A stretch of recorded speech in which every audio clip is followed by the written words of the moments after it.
Hello and welcome to the Weekend Wrap-Up. I'm Jurnee Taylor, here with 11 stories that happened here in our community. We begin with the new information in the search for a 95-year-old woman from Mountain Home. This week we learned that a body found on the Little Rock Air Force Base is in fact Belva Day. On Wednesday, Jacksonville police, who is now leading the investigation, confirming her body was found in a car last week.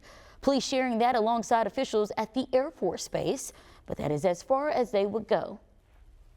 Any indication of foul play? Yeah, of course. No, not right this second. Again, still under investigation, so things are subject to change. But we're always obviously open to cooperating with our community partners, and anytime we can cooperate with the Jacksonville Police Department, we're happy to do that. We also asked if police or the Air Force Base could tell us how Belva Day got there, but they could not say. Day's family spoke to TV 11 earlier this week, and they tell us they're still waiting for more answers. You know, she went to pay a bill, and we never dreamt she wouldn't come back home. So none of us got to say bye. I mean, just gone. Strong-willed and independent. That is two words Belva Day's family used to describe the 95-year-old. But after going to pay an electric bill on February 6th, none of them ever got to say any other words to her. I guess it was Saturday night. I hadn't noticed anything over at the house. That's Patty Aids, Belva's daughter. But it's also her next-door neighbor. After noticing her mom's blinds weren't closed, Patty's husband, Brian, went to check on her. So he went over and he came back over and he said, "She's gone. She's not home. And the car's not in the garage." They discovered the house empty at around 9:30 that night. A full court press ensued to find her. What? So we immediately just got in our vehicle and went out and we started searching here around Mountain Home for her.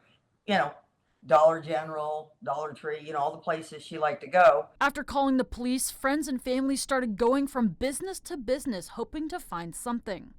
A glimpse of her beige Buick. A shot of her on camera. Anything. Then strangers and law enforcement took to the skies and water, desperately searching for the missing mother, grandmother, sister, and aunt. I mean, we had a great support team. They were out there burning the roads, trying, you know, to follow the camera footage and, you know, try to figure out where she was, where she'd gone. The family tells me it's not like her to wander away from home. Patty says her mom often ran errands after lunch and was usually home by 4. We had divers from Chaos Divers come down and look in areas that they figured or had a chance that they were there. When sightings of the car came from Batesville, her family was shocked to hear she would drive that far. There's no way. I mean, she wouldn't drive that far. It had probably been 10 years, wouldn't you guys say, since she had driven on a highway? Then on March 5th, that beige Buick was found. It was sitting on the Little Rock Air Force Base with Belva Day's body inside. We couldn't wrap our heads around it, honestly. We would just shake our heads and look at each other and how did she get on the base?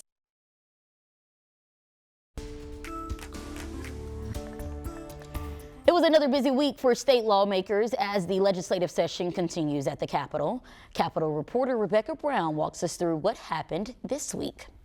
Just as us essentially saying the general bill encompasses, let's put students first. Arkansas lawmakers are introducing a 123-page omnibus bill known as the Arkansas Access Act, aimed at amending various education-related laws across the state. This follows the Transformative Learns Act in 2023. On Monday, the Joint Education Committee met to discuss the two pieces of legislation, led by Republican Senator Jonathan Dismang and Representative Matthew Shepard. The Arkansas Access Act seeks to overhaul the state's higher education system and align it with K-12 reforms. Key priorities include accelerating student pathways to college and careers, streamlining admissions, expanding scholarships, and standardizing course credits. So we put together a full packet with summaries of all the bills and charts to help superintendents and school districts know exactly what's done for them. Some lawmakers claim they love the purpose of the bill, but voice concerns with a few issues like removal of members of the School Board Leadership Council and certain stakeholders. One issue that drew out a crowd of students was a section of the bill to prevent institutions from granting excused absences for protests and other disruptive behavior. Past generations have worked to ensure that we have the right to express ourselves, and we will not be silenced today. These individuals, if they walk in our society, can take lives. And I will protect life through this method. A push to use nitrogen gas as a form of execution method for death row inmates is gaining momentum at the state capitol. On Tuesday, it cleared another major hurdle, gaining the approval of the full Senate with 26 votes in favor and 9 against. Sullivan, Tucker. State Senator Blake Johnson is a co-sponsor on House Bill 1489. He told his colleagues while he's not an advocate for death, this method is needed to ensure public safety. It's up to us as a government in the state of Arkansas to protect innocence and life. The controversial bill once again sparked debate amongst lawmakers. Senator Greg Leding called the method experimental, inhumane, and wrong, while Senator Kim Hamber argued that they're not there for the inmates but for the victims. Because they didn't want to be in the position they were put on in the first place any more than you and I want to be put in the position that today we're going to vote for this bill. A horrific act of violence cannot be a horrific act of violence. It doesn't make us tough. It doesn't make us just.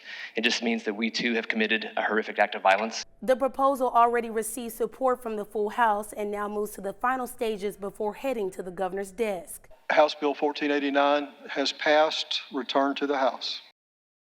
The reason why they keep failing is because nobody wants to step out and go first. Once again, State Representative Stephen Meeks is trying to stop time, or at least change it. On Wednesday, he made his pitch for House Bill 1049, sharing the reasons why Arkansas should be operating on standard. And so because of that, not only do we have the health impacts, we have the mental health issues, increased anxiety, depression, and of course all that then translates to effects on the economy. It's a debate happening on the national level and now in this very room amongst Arkansas lawmakers. While many agree with the concept, there's still concerns on how this will affect the lives of Arkansans. Do you really think that this would be better handled at a federal level where everybody, I agree wholly that we need to do something, but it's really going to cause confusion at Helena and people working back and forth. Besides the worry of those living near the Arkansas border, the Arkansas Broadcasters Association came to speak against the legislation. We don't need Arkansas giving us additional challenges in terms of our expense lines so that we can continue to serve our listeners and viewers and bring them information that's crucial to their daily lives, like when we have tornado warnings, like when we do programs about like the snow that hit us. Representative Meeks also brought a behavioral speech therapist to show her thoughts on why this is crucial for youth to have during this time. It's just a question of whether Arkansas is bold enough to say we care so much about the health and welfare of our citizens that we are going to look at this undeniable science and be the ones to make this change. But the committee collectively agreed to vote against the bill. All those in favor say aye. Aye. All those opposed? No. The noes have it.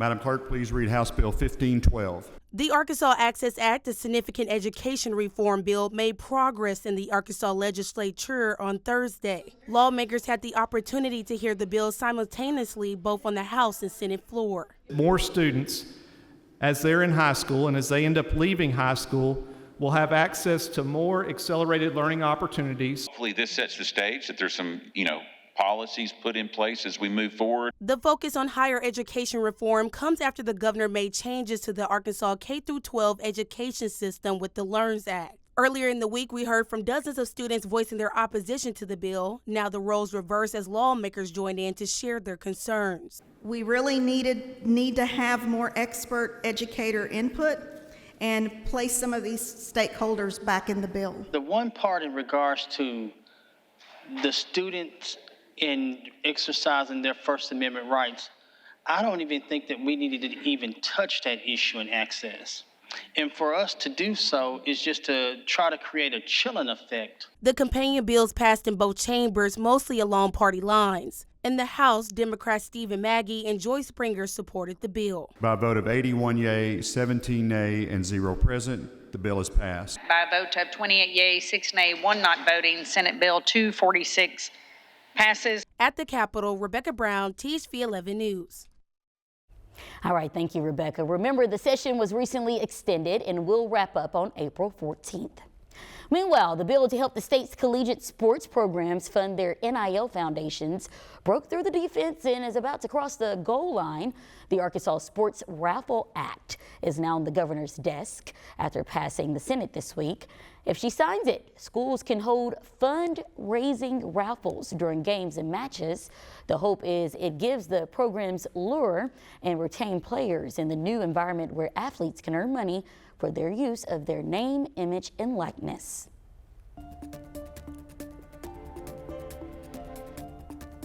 It's frustration for me, especially when you're compared, you're 10 more than where you were the previous year.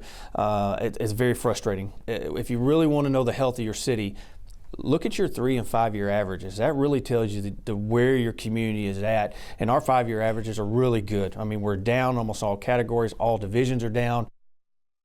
Well, that's Little Rock Police Chief Heath Helton addressing the recent jump in homicides he and his department are working to curb. You can hear more from him right now on THV11.com. However, we also got to look at the Little Rock Police Department's unique partnership involving social workers. They're teaming up to navigate the tense times confronting people in the middle of a mental health emergency. Maya Ellison shows us how Little Rock PD is now answering the calls from those in crisis. If you find yourself having to call 911 right here in Little Rock, it may not be an officer that only shows up to your door, but a social worker as well. Teamwork is the most important thing about our job and the way that we function and the way that we're able to provide service to community members. For Officer Devin Callclew and Steph Wilson, every day is different, but their goal is always the same. If you have someone like a mental health professional or a social worker, or even a CIT trained officer who knows how to de-escalate individuals in crisis, arriving right there on scene, you just have better outcomes. That's the basis of Little Rock Police Department's Community Response Team, or CRT, a unit that brings police officers and social workers together to help those experiencing mental illness or homelessness. So you said you were having a mental break. What's going on? Like, are you hearing voices or is it something else? I think it's kind of like both. You know, I'm tired of going through this. Can y'all help me? Yeah, absolutely. Typically, we'll go in the house first, and make sure that the scene is secure. There's no, nothing where our social workers can get hurt. And then once they're inside, they kind of take over. From there, they both work together to go above and beyond for those they're assisting, hoping to positively change the outcome for those who might be dealing with a mental health crisis. I mean, Cece and I recently spent 6 hours working with one individual and ended up going to court with this individual to obtain an order of protection. Officer Callclew says it's LRPD's crisis intervention training that helps her and all officers gain the correct skills to help those in need. But it's the work of the community response team that helps her and Wilson to learn a thing or two from each other. So they give me cues, words, verbal techniques to use whenever I'm talking to people in the community. She can write down something for me right then and there, or text it to me. Showing that by going the extra mile can not only save a life, but provide a safe space to those in the Little Rock community. So there was an individual who was actually on a bridge and was going to jump. And Cece and another one of our officers went out to respond and actually talk this individual off the bridge. And we speak to this individual now, and they're doing great. They're in outpatient therapy. They just moved into their own apartment. They've got a job. In Little Rock, Maya Ellison, THV 11 News. The community response team formed 3 years ago after LRPD received a $500,000 grant. They hope to provide more avenues, not only for their team, but the community as well. The Arkansas Attorney General launched an investigation into Liberty Utilities this week. Customers in Jefferson County have had water issues dating back at least 6 years. Now complaints from the Whitehall mayor over high bills are prompting a closer look. Catherine Rowley spoke with the mayor and the Attorney General to learn more. It's all about getting the facts, and at the end of the day, getting some answers from Liberty and making sure that everybody is paying what they used and not a penny more. In the city of Whitehall's complaint to the Attorney General, there are 5 main concerns. They accuse Liberty Utility of having faulty meters and billing software, unreasonable back billing, poor customer service, and lack of transparency.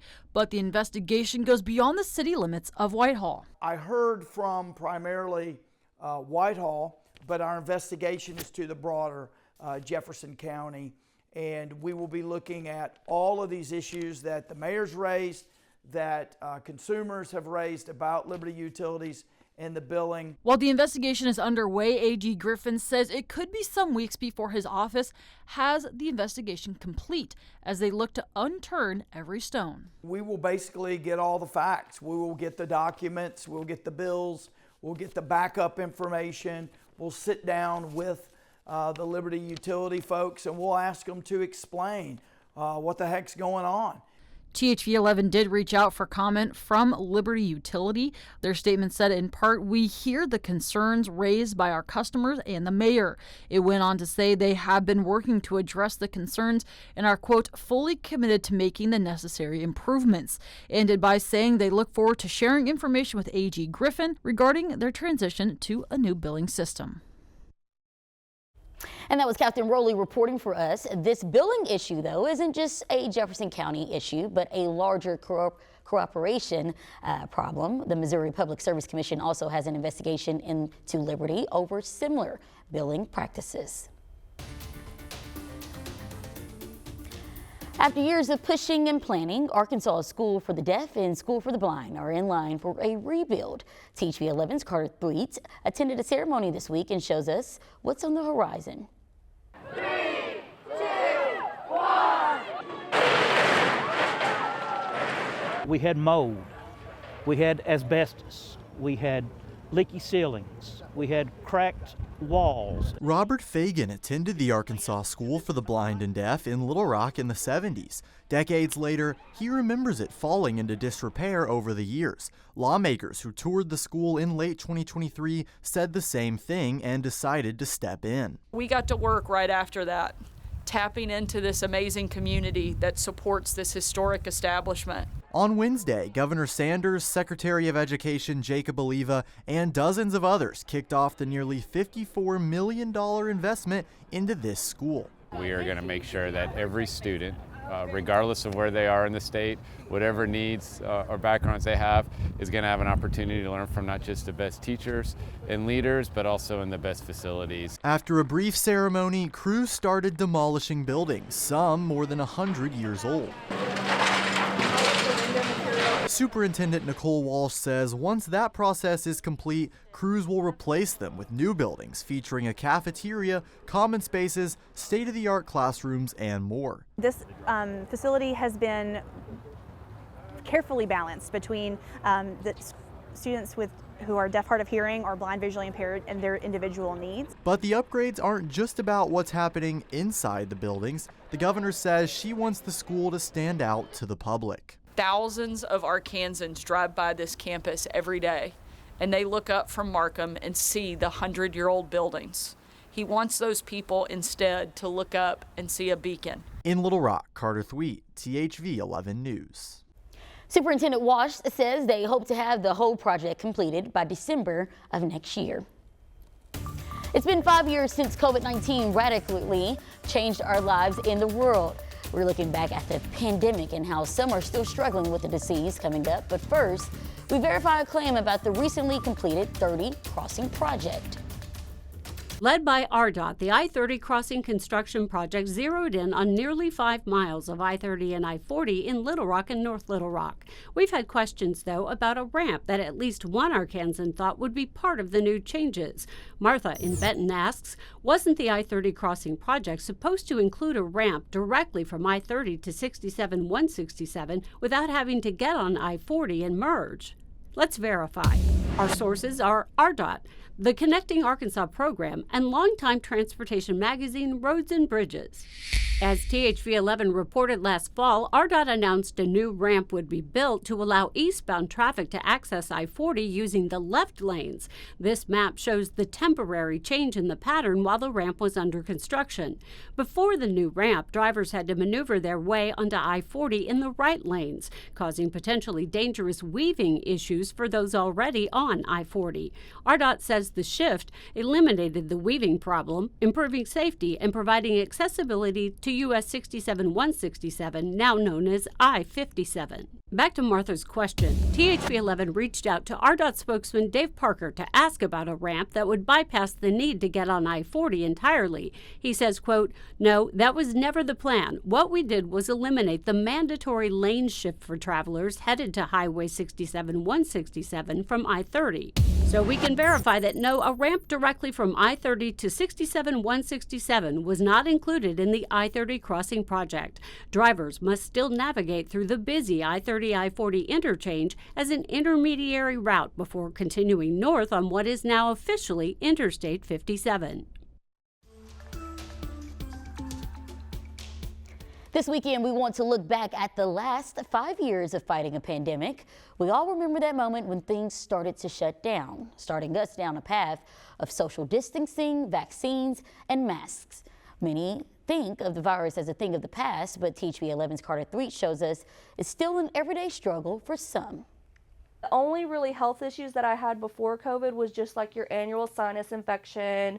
I had migraine issues, but just typical things that women in their late 20s who've had children have had. Alana Tatum of North Little Rock says she took COVID seriously from the start due to her mother's health issues and after losing multiple friends. But then in March of 2021, it came for her. I got diagnosed with long haul COVID September of 2021 when my symptoms just lingered. It was the first of 2 times Alana would receive this diagnosis. She says it's totally compromised her ability to fight back against illnesses of all kinds. I haven't bounced back at all, and now my immune system's shot. I'm constantly having coughing fits or dizzy episodes, and since that I've been diagnosed with POTS. Too sick to work, but not sick enough to qualify for disability or certain insurance. That's Alana's new predicament. Her husband Richard says it's been tough. We would have never imagined that it would last this long, that it would have affected us this much. The toll that it takes on every level, whether it be physical, mental, social, spiritual, it takes a toll on everything. Alana says she still sees different doctors and specialists constantly, but she worries her life may be forever changed. I have to constantly think about if I have a coughing spell, if I get dizzy, how far away am I from my car? How far away is this location from my house? Would I be able to drive home in enough time to get home and lay down and take my rescue medications? In North Little Rock, Carter Thweet, THV 11 News. Well, it's also been 5 years since the World Health Organization officially called the COVID-19 outbreak an international pandemic. And the ensuing days saw empty city streets and office buildings, runs on things like toilet paper and hand sanitizer, and a renewed appreciation for healthcare workers. Today, COVID is still around, but health leaders say we're far more prepared now to face it. My view is you got to work really, really hard on making sure testing is available, but also treatments and vaccines. That's actually how you get through a pandemic. That's how we got through this pandemic. Focus on that. That's the durable solution. In the U.S., COVID killed more than 1.1 million Americans by the time the WHO said it was no longer a global health emergency in May of 2023. Tens of thousands more have died since. In other health headlines, there's been a major step forward in maternal health care here in Arkansas. A new app is giving moms access to critical resources during their pregnancy journeys. It's called Pregnancy Plus. It has more than 800 million downloads worldwide. And now, thanks to a collaboration with Engelborg Initiatives, Arkansas moms have access to a special version designed just for them. It's a one-stop shop for maternal health, giving mothers direct access to Medicaid applications, breastfeeding support, provider directories, and maternal health education. We see this app as a kind of form of connective tissue between the different things that are being done across the state and centralizing information so that removing one barrier for moms that they're facing. By some measures, Arkansas ranks near the bottom among states when it comes to maternal and infant mortality. Advocates say this app could help change that. Awareness of that problem is high across the state, right? There's been a lot of steps taken. We're really excited about the recent piece of legislation, the Healthy Moms, Healthy Babies Act, that came out and was passed and signed recently, but there is more to be done. The Arkansas-specific content is available for free to anyone in the state who downloads Pregnancy Plus from the Apple App Store or Google Play Store.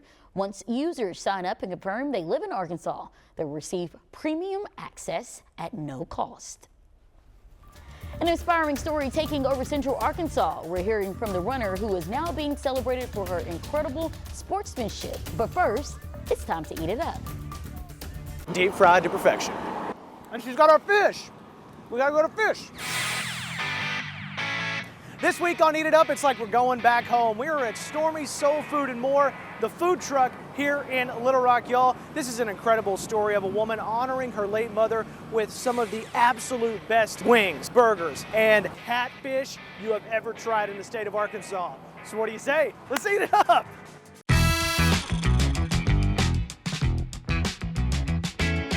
Stormy's came from my mother's nickname. My mother is a biker chick, like I am. I had the food truck maybe a month before she passed away. I kept coming up with all these names, and my son Jordan was like, no, mama. My daughter was like, no, mama, not that name. I said, what do you think about Stormy's, her nickname, her bike name? And he was like, that's it. And I was thinking, what a better name, because she taught me how to cook. I've been cooking since I was probably 7 years old, but I talked to the man upstairs. I talked to God, and with him, all this has been possible. Some days I'm really tired because a food truck can whoop you if you're not cut up and built for it. You gotta really like what you're doing. Things started looking up, they were up and down, but I never gave up. Anybody can do anything you wanna do. All you have to do is just get up and put forth an effort and never give up. I have lemon pepper, barbecue, honey mustard. I got all kinds of sauces, buffalo ranch, buffalo, country, but this is my best seller, the Stormy sauce. I named it after her because she came up with it. Why not? The best homemade burger you can get. You can get it with bacon, you can get it any way you want to.